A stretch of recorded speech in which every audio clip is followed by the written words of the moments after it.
नाजरीन अस्सलाम वालेकुम। आज हम आपको बताएंगे कि PIA के तैयारे के हादसे की इब्तदाई तहकीकाती रिपोर्ट में क्या अहम इंकशाफात किए गए हैं और इस हादसे में कहां कहां किस किस की मुबैना गफलत सामने आई है और इस पूरे मामले पर एविएशन के माहिरीन ने हमें किन अहम नुकात से आगाह किया है। अगर आप इस खबर की तफसील जानना चाहते हैं और आने वाले दिनों में भी अहम मामलात से आगाह रहना चाहते हैं तो हमारे चैनल को सब्सक्राइब कीजिए। और अब बात करते हैं आज के मौजू पर। तो आपको बताएं कि इस हादसे की जो इब्तदाई तहकीकाती रिपोर्ट तैयार की गई है उसमें बताया गया है कि जब इस तैयारे ने लाहौर से उड़ान भरी और उसके बाद जब ये कराची एयरपोर्ट की फ़ज़ाई हदूद तक पहुंचा तो इस दौरान तैयारे में कोई टर्बुलेंस नहीं थी। और जो हवाबाजी की सनत है उसमें ये जो टर्बुलेंस की इस्तेलाह इस्तेमाल की जाती है, इसका मतलब ये होता है कि किसी तकनीकी वजह से, हवा के कम या ज़्यादा दबाव की वजह से या ख़राब मौसम की वजह से जहाज़ का फड़फड़ाना या जहाज़ का झटके खाना। लेकिन इस रिपोर्ट में ये बताया गया है कि लाहौर से कराची तक के सफ़र में ये जो परवाज़ थी ये बिल्कुल मामूल के मुताबिक रही। और इसके साथ साथ इस रिपोर्ट में ये भी बताया गया है कि लैंडिंग की पहली कोशिश में ये जहाज़ कराची एयरपोर्ट के रनवे तक पहुंच भी गया था और गिरने से 19 मिनट पहले इस जहाज़ ने लैंडिंग की पहली कोशिश की थी। और जब इस जहाज़ ने लैंडिंग की पहली कोशिश की तो ये जहाज़ जो है रनवे की जो सतह होती है उसके साथ इसने टच भी किया। लेकिन जैसे ही इस जहाज़ ने रनवे की सतह को टच किया तो पायलट ने फ़ौरन जहाज़ को दोबारा हवा में बुलंद कर लिया। अब इसकी दो मुमकिना जो है वजूहात बताई जा रही हैं। उनमें एक मुमकिना वजह तो ये बताई जा रही है कि हो सकता है कि जहाज़ का जो लैंडिंग गियर है वो ना खुल सका हो। बहरहाल इस तहकीकाती रिपोर्ट में ये बताया गया है कि जब जहाज़ जो है वो रनवे के ऊपर टच होने के बाद दोबारा हवा में बुलंद हुआ तो पायलट ने कोशिश की कि वो एक जो है वो फ़ज़ा में चक्कर काटे और इस दौरान पायलट ने जो लैंडिंग गियर हैं उनको खोलने की कोशिश की। लेकिन इसी दौरान जहाज़ के जो दोनों इंजन थे वो फेल हो गए। अब इन इंजन्स के फेल होने की जो मुमकिना वजह बताई जा रही है वो ये है कि जिस वक्त जहाज़ ने पहली मर्तबा लैंडिंग की कोशिश की थी और जहाज़ जो है वो रनवे की सतह के साथ उसने टच भी किया था तो उस वक्त जहाज़ के जो दोनों इंजन्स थे उनको ज़मीन पर ज़बरदस्त रगड़ लगी थी। और उसके बाद जब जहाज़ को पायलट ने दोबारा उठाया और फ़िज़ा में बुलंद किया तो उस दौरान जो जहाज़ के इंजन थे उनको नुकसान पहुंच चुका था। इसके साथ साथ इस रिपोर्ट में ये भी सवाल उठाया जा रहा है कि अगर इस जहाज़ के लैंडिंग गियर नहीं खुले थे यानी पहली लैंडिंग की कोशिश के दौरान तो क्या उस वक्त एयरपोर्ट पर एक हंगामी लैंडिंग के या क्रैश लैंडिंग के कोई इंतज़ामात किए गए थे। क्योंकि एविएशन के जो माहिरीन हैं उन्होंने हमें बताया है कि जब इस किस्म की सिचुएशन हो कि अगर लैंडिंग गियर ना खुल रहे हों तो फिर एक जो जहाज़ होता है उसको पेट के बल जो है वो लैंडिंग करवाई जाती है। और इस दौरान एयरपोर्ट का जो रनवे होता है जहां उस जहाज़ ने लैंड करना होता है वहाँ एक मखसूस किस्म का जो फोम होता है उसका स्प्रे किया जाता है ताकि जहाज़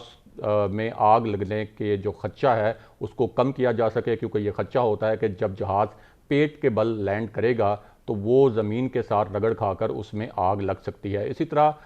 जो एम्बुलेंस गाड़ियाँ होती हैं वो भी एयरपोर्ट्स पर रनवेज़ पर इस किस्म की एमरजेंसी सूरत में मौजूद होती हैं। और जो आग बुझाने वाली गाड़ियाँ होती हैं वो भी रनवे पर मौजूद होती हैं। और इसके अलावा भी बहुत से एक हिफाजती SOPs होते हैं जो उस वक्त अडॉप्ट किए जाते हैं। तो क्या जब इस जहाज़ ने पहली मरतबा लैंडिंग की कोशिश की तो उस वक्त ये सारे हिफाजती इंतज़ामात क्या वहाँ मौजूद थे। इसके साथ साथ ये भी सवाल उठाया जा रहा है कि पायलट ने कब ये रियलाइज़ किया कि उस जहाज़ के लैंडिंग गियर्स नहीं खुले हुए। इस मामले में भी जो एविएशन के माहिरीन हैं वो दो नुकात पर बात कर रहे हैं। इनमें से जो चंद माहिरीन हैं वो ये कह रहे हैं कि हो सकता है कि पायलट जो है वो लैंडिंग के वक्त लैंडिंग जो गियर है उसको खोलना भूल गया हो। लेकिन जो माहिरीन की अक्सरियत है एविएशन के माहिरीन की, वो इस थ्योरी को रद्द करते हैं और कहते हैं कि इसका इम्कान तकरीबन ना होने के बराबर है। और उसकी वजह वो ये बताते हैं कि जो छोटे तैयारे हैं और पुराने तैयारे हैं उनमें तो जब लैंडिंग गियर अगर पायलट खोलना भूल जाए तो जो अंदरूनी जहाज़ का एक वार्निंग सिस्टम होता है वो कोई बहुत ज़्यादा मौसर नहीं होता। और उस जो पुराने और छोटे जहाज़ों में फिर भी ये खदशा रहता है कि अगर पायलट जो है वो लैंडिंग गियर खोलना भूल जाए तो इस किस्म की सूरत हाल का जहाज़ों को सामना करना पड़ सकता है। लेकिन जो बड़े जहाज़ हैं और जो जदीद जहाज़ हैं, जिस तरह का PIA का ये जो तैयारा हादसे का शिकार हुआ ये एयरबस A320 था और ये एक बड़ा जहाज़ है और एक जदीद जहाज़ है निस्बतन। तो एविएशन के जो माहिरीन हैं उनसे हमारी बात हुई है और उन्होंने हमें बताया है कि ये जो बड़े और निस्बतन जदीद जहाज़ हैं इनमें इंटरनली एक बहुत ही मौसर निज़ाम होता है वार्निंग का। और अगर पायलट लैंडिंग गियर खोलने यानी भूल जाए कि उसने लैंडिंग गियर खोलने हैं तो इस दौरान ये जो वार्निंग का सिस्टम है, जो इंटरनल वार्निंग का निज़ाम होता है, वो बार बार वार्निंग देता है। और इसके अलावा ये जो बड़े जहाज़ होते हैं इसमें मुआवन पायलट भी मौजूद होता है। तो इस बात का खदशा ना होने के बराबर होता है कि पायलट जो है वो लैंडिंग गियर जो है वो खोलना ही भूल जाए। इसके अलावा उन्होंने हमें ये भी बताया कि जब जहाज़ टेक ऑफ करते हैं और जब जहाज़ लैंडिंग करते हैं तो एक SOPs की पूरी एक चेक लिस्ट होती है और वन बाय वन जो पायलट और मुआवन पायलट होते हैं वो उस चेक लिस्ट को टिक करते हैं कि SOPs के इन नुकात पर अमल दरामद कर लिया गया है। तो इस पूरे सूरत हाल में ये जो है इस वक्त तहकीकात का जो मरकज़ी नुक्ता है वो इस बात पर घूम रहा है कि आखिर पायलट ने पहली लैंडिंग के बाद दोबारा जो है वो जहाज़ को फ़िज़ा में क्यों बुलंद किया। क्या लैंडिंग से पहले ही लैंडिंग गियर में तकनीकी ख़राबी मौजूद थी और उस तकनीकी ख़राबी का जो पायलट था उसको पहले से मालूम था, या अगर फ़र्ज़ किया कि उसको ये मालूम था कि ये लैंडिंग गियर जो है वो ख़राब हो चुका है और ये नहीं खुल रहा, तो उस वक्त क्या एयरपोर्ट पर हिफाजती इंतज़ामात किए गए थे? और अगर वो हिफाजती इंतज़ामात किए गए थे तो फिर पायलट ने जहाज़ को दोबारा फ़ज़ा में बुलंद क्यों किया। अब इसमें एक जो रिपोर्ट है वो ये भी सजेस्ट कर रही है कि जब पायलट ने पहली मरतबा लैंडिंग की कोशिश की तो उस वक्त एयरपोर्ट पर कोई हिफाजती इंतज़ामात जो क्रैश लैंडिंग के होते हैं या इमरजेंसी लैंडिंग के होते हैं वो मौजूद नहीं थे। इस वजह से पायलट को दोबारा जो है वो फ्लाई करना पड़ा, यानी उसको दोबारा से अपना जो जहाज़ है वो फ़ज़ा में बुलंद करना पड़ा। और इस सिलसिले में जो एविएशन के माहिरीन हैं उन्होंने हमें ये भी बताया है कि आम तौर पर अगर तमाम हालात जो हैं वो मामूल के मुताबिक हों और मौसम वगैरह और जो दीगर फैक्टर्स हैं वो बिल्कुल नॉर्मल हों तो 500 से 1000 फुट की बुलंदी पर जो पायलट्स होते हैं वो लैंडिंग गियर जो है वो हवाई जहाज़ का खोल लेते हैं। और इसके साथ साथ एविएशन के माहिरीन ने यह भी बताया है कि एक मरतबा जब जहाज़ जो है वो लैंड करता है रनवे पर तो उसी लैंडिंग के दौरान जहाज़ को दोबारा से ऊपर उठाना और फ़िज़ा में बुलंद करना भी कोई आसान काम नहीं है। और इन माहिरीन के मुताबिक इससे ये तो साबित होता है कि जो पायलट थे इस जहाज़ के वो उनमें कोई माहिराना सलाहियतों की कमी नहीं थी और यही वजह थी कि वो पहली मरतबा जब लैंडिंग उन्होंने की ज़मीन के साथ रनवे के साथ उनका जहाज़ जो है वो टच भी हुआ, लेकिन उसके बावजूद किसी वजह से उन्होंने जहाज़ को दोबारा ऊपर उठाया। तो इस पूरी सूरत हाल में सवाल जो है वो यही है कि अगर लैंडिंग गियर जो है वो नहीं खुल रहे थे اور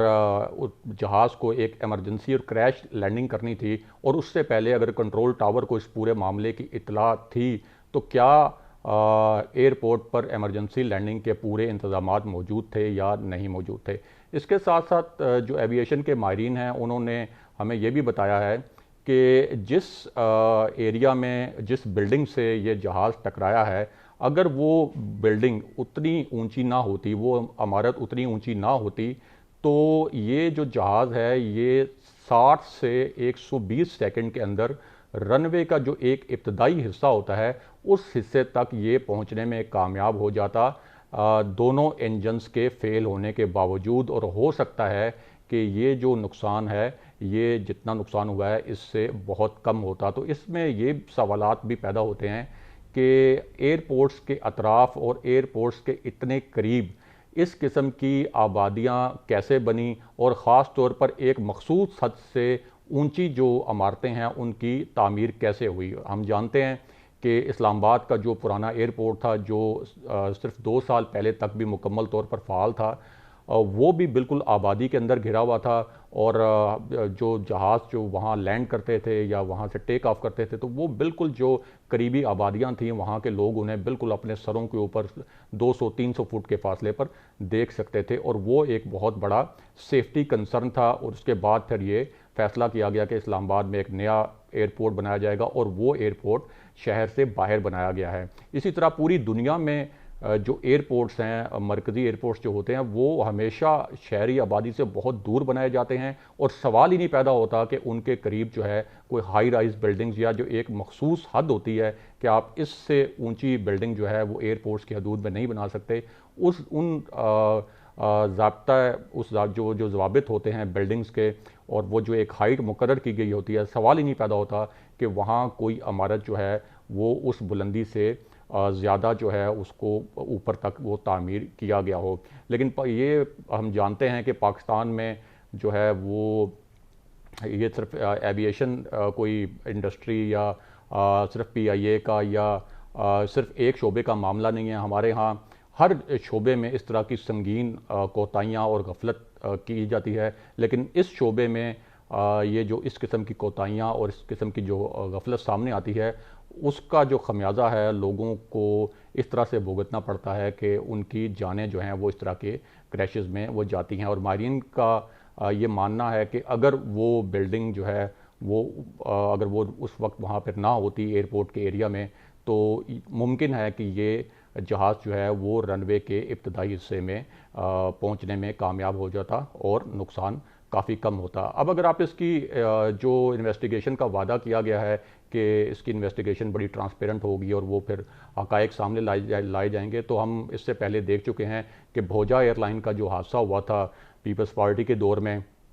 اور اس میں بڑے خوفناک انکشافات کیے گئے تھے اس کی تحقیقات میں کہ وہ ایک 28 سالہ پرانا جہاز تھا جو جنوبی افریقہ میں مقامی روٹس پر چلتا رہا، اور وہاں سے انہوں نے اپنے فلیٹ سے جب اس کو نکال دیا، ناکارہ کر دیا، تو بھوجا ایئر لائن نے اس کو خرید کر پاکستان میں چلانا شروع کر دیا، اور وہ بڑا خستہ حال جہاز تھا اور اس کا کوئی کلیئرنس سرٹیفکیٹ بھی نہیں تھا، اور اس کے بعد وہ اسلام آباد آتے ہوئے وہ ایک حادثے کا شکار ہو گیا۔ لیکن ہم نے دیکھا کہ اس معاملے پر بھی کوئی بڑی ٹھوس قانونی کارروائی نہیں ہوئی۔ اسی طرح حویلیاں جو حادثہ ہوا تھا PIA کا جو طیارہ چھوٹا گرا تھا حویلیہ میں، اس کی جو تحقیقاتی رپورٹس ہیں وہ بھی اب تک پبلک نہیں ہوئیں۔ تو اس لیے اگر اس پورے تناظر کو دیکھا جائے تو لگتا نہیں ہے کہ یہ جو طیارہ